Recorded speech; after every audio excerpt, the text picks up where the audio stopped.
Right now, we're on our keynote on coaching in esports, and we're joined by Reece Mullins, the professional coach, Rocket League, Semper Fortis Esports, joining us. Well, Reece is an experienced esports coach for SMPR Esports in Rocket League, with over 2 years of top-level coaching experience and notable placements within the Rocket League esports circuit.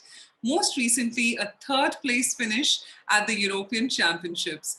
Well, Reece has an experience coaching in sports, esports, as well as teaching a variety of subjects such as music. Well, a definite great start from Reece. Thank you so much for joining us today. And let's have your session now. Once again, over to you. Hi everyone, thanks for giving me the opportunity to talk to you today. My name is Reece Mullins. I'm the professional coach for Semper Esports in Rocket League. And yeah, today I just wanted to talk to you guys all about stuff to do with, my own experiences in coaching in esports, where I see it progressing in the future, some more specific things to Rocket League, and just generally try and talk to you about some of the experiences and perspectives I've gained through coaching in esports, a tier 2 esport in Rocket League. So just to give a little bit of a background for me, so I've been coaching in Rocket League for probably about 2.5 years at this point. It all started essentially from transferring some of the skill sets that I had developed going through, high school and university and college. I used to coach basketball at kind of like a high school level. In the UK, it's not as a prestigious idea, but it's something I was really passionate about, obviously playing it as well. And so I developed a lot of some of the skills that I then carried over to Rocket League.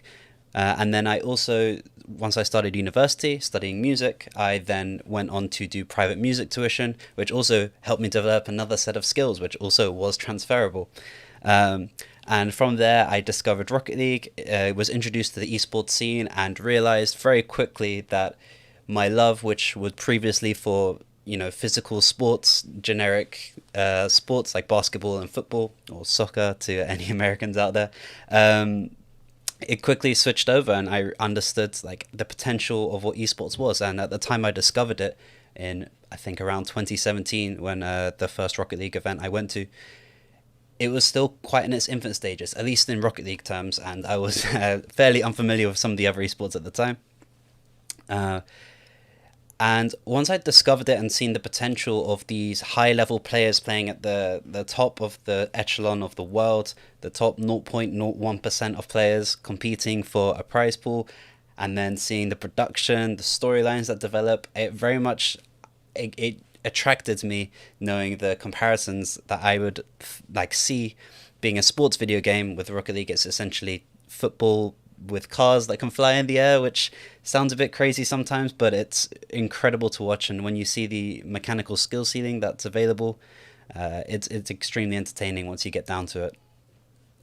But seeing the potential of the in-game side of things as a team-based game with the ability to interact with a physics engine, and there's a ball and there's 2 goals, and it's fairly self-explanatory, but there's also so many intricate details as you get down to it. So it has all the elements for me that excited me so much, and I just became obsessed with the game. Wanted to sit down and learn it, study the pro play, talk to as many professional players who were playing at the time, and kind of just pick up on bits and pieces, and then try and apply, like I said, the previous skills I had before, and try and apply that into a team situation and try and put my mark on the esports scene as a coach. And I'm super privileged here to be today coaching Semper Esports, who, third in the entire of Europe. And we're not stopping there. We've recently had an addition of Chaussette, who's a top player who's been playing for as long as I've been coaching, which is a tough one. I feel extremely old in the scene, being 25, and when you consider one of our players, Archie, is a 16-year-old who is juggling his his college as well as competing at the highest level and considered one of the best players in the world. It makes me feel a little bit old, but at the same time, it just shows the potential when you have players this young. And I'm not actually old in terms of the big wide world, and so I'm 24 years old, turning 25 very soon, but it feels kind of old there. And you can kind of see, as this grows and grows, and the way it's going to develop and add more parts and pieces to it, it definitely has room to grow massively. So obviously the comparisons between real sport and esports, there's obviously some differences between, you have to be in peak physical condition to be a top level professional in some various sports like basketball, football, pretty much every sport.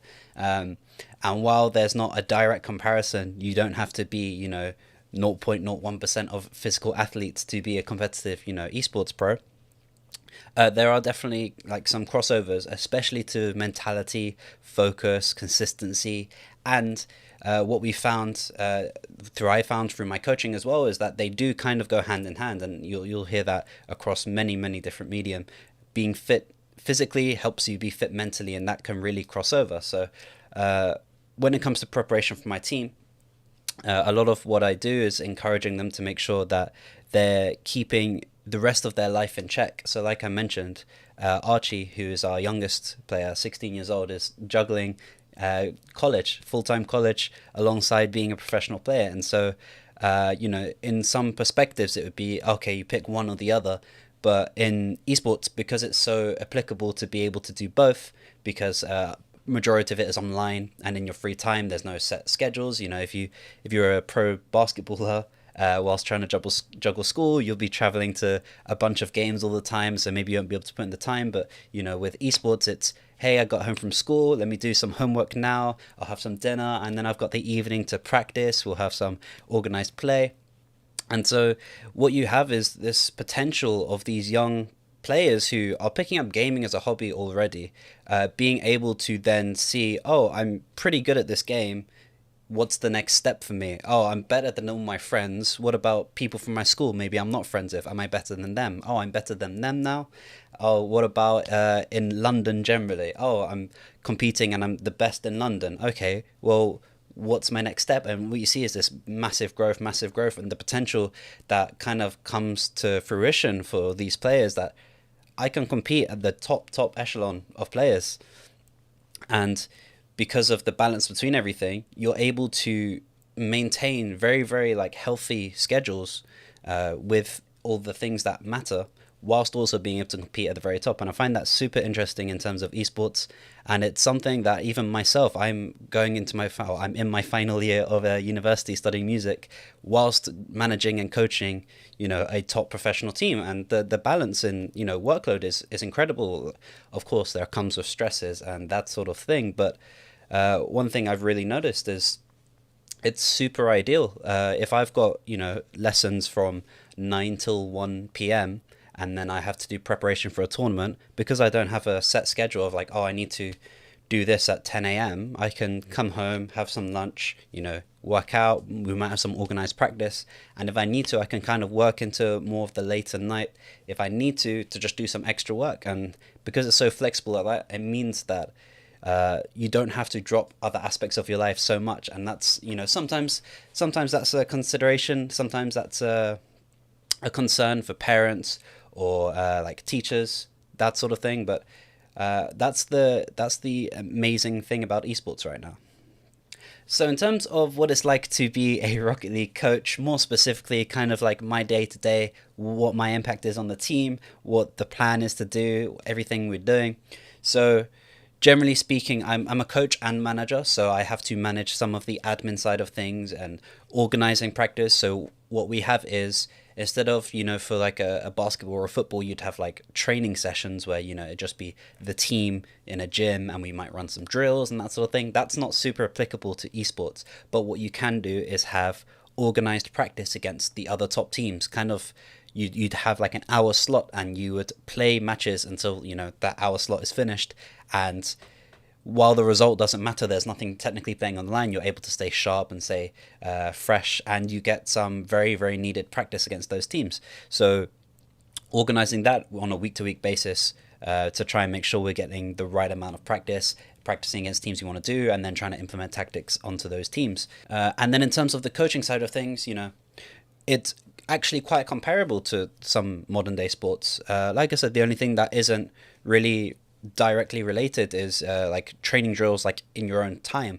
But if you substitute those with the scrimmages, like I mentioned, which are the private practice between teams, you still have replay reviews. So you go through film like you would in basketball, football. I'm drawing these comparisons a lot because this is my background too, and seeing the development into esports was super important to me to learn to be a better coach. But looking at film, so going over replays, whether it's from the practice scrims or whether it's from tournament play, and seeing, the different kind of correlations, patterns of play, all the type of like intricacies that you'd see in other sports, and like understanding, if they're doing this, maybe we can adjust by doing this, and when we get to this point in the series, maybe we'll switch it up and try and do this to try and break them down a bit more. And there's all sorts of like specific tactics that can be implemented, kind of comparative to other esports again.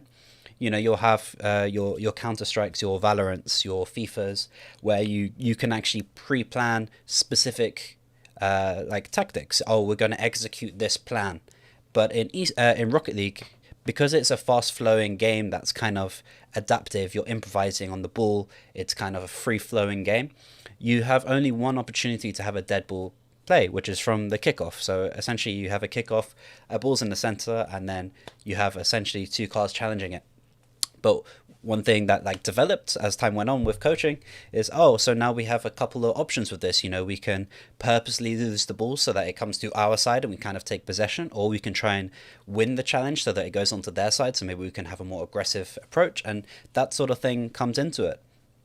Another aspect that kind of comes into things for me as a coach is like team chemistry and morale. As you'd imagine in any kind of team sport, the same thing applies for esports. And the interesting thing is you get a decent range of ages. Like I said, the minimum age to compete for Rocket League is 15. And so if you have a 15-year-old and a 20-year-old player or a 21-year-old player, that's like a 6-year difference. And so sometimes it's really tough to manage that. In a professional football team, everyone's kind of pulled to a certain level, and it's no different from esports. From 15, 16-year-old, you're upheld to a level of professionalism, which is really, really like helpful for them in terms of maturing and growing a sense of responsibility and being rewarded for that, and learning and developing good habits from a very like decently young age. I know what I was like as a 15-year-old, and if I was thrown into a situation like this, I'm sure it would have benefited me massively in the long run. Then, like I said, with professionalism, there also comes the kind of celebrity behind it of having a brand. These players are the top players in the world, and while they might not be right now comparable to like a LeBron James or a Lionel Messi, Cristiano Ronaldo, as in these kind of communities and these esports scenes, they are looked at not too dissimilarly. I've seen like joking comparisons with Archie to like Lionel Messi and that type of thing, and it's like, that's a very real thing for these fans of the esports. And as it continues to grow, there are some players with hundreds of thousands of fans across some of the big esports like League of Legends, sorry. And it's that level of celebrity, and from a brand standpoint, you're getting sponsorships, and you have to uphold a level of professionalism. So you're thrown into that sort of environment through gaming, and that again can be super beneficial and helpful in like nurturing someone to grow, but that's something I also have to help manage. And then when it comes to game day, like I said, just making sure all of the other issues are set aside and everything is just focused here and now. We're trying to win a game, we're trying to win the tournament, we're trying to win and take a trophy home, and that's always been our mentality. And just making sure that I can steer them if we ever lose focus or we're struggling with certain things, trying to steer them back to the ultimate goal, and also make any in-game adjustments, trying to point that out, trying to encourage them to talk. All those sorts of things are like things that happen for me on a coaching standpoint on a day-to-day basis, and it's super great. And so what I see for the future is quite interesting for me, because what I thought I saw for the future when I first got into the scene, it's already blown it far away from my original perspective. So everything I've kind of imagined it to grow into, it's kind of smashed it and kept growing and kept growing. And we've seen the whole online era during the COVID period really kind of accelerate. Twitch, which is a streaming platform for gaming, which also hosts the majority of esports events, growing massively. YouTube had been on the rise previously before, also had a huge spike because everyone's online. So what you then do when you're online, I can browse online, as opposed to, sometimes if you're out, at school or with your friends, you might have less downtime. And introducing all these people to these environments has shown people how amazing esports can be, and as a result, it grew massively over the course of the last probably 12 to 18 months. And yeah, like I said, when I first got in, what I pictured, it's already grown so massively. You're seeing some huge names being linked with esports and seeing it develop. And even Rocket League itself has just grown and grown and grown. Psyonix had been bought by Epic Games, which further expanded their reach, going free to play as well, bringing a huge player base, jumping up to over 1 million concurrent players at the time. Like that's incredible stats that were coming through. And so, in terms of the future, for coaches, we could see, expansion for teams. If you look at a football team, they'll have like a head coach and manager.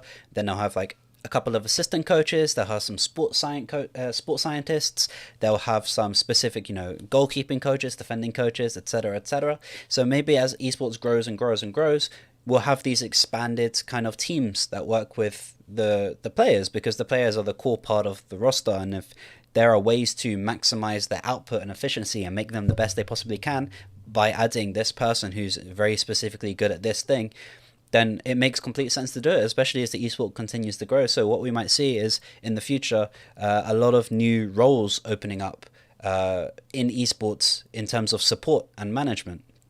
And realistically, it's only going to keep getting bigger. We've already seen it growing. We've already seen it competing at higher levels, higher prize money. These are becoming legitimate full-time careers for people. Like I said, I'm finishing up my final year of university, but this is my full-time career, and I want it to be my full-time career for a long time, because I can see esports being a long-term successful industry.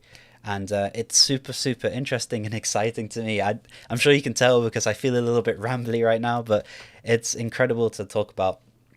And yeah, I can only see things bright ahead for esports.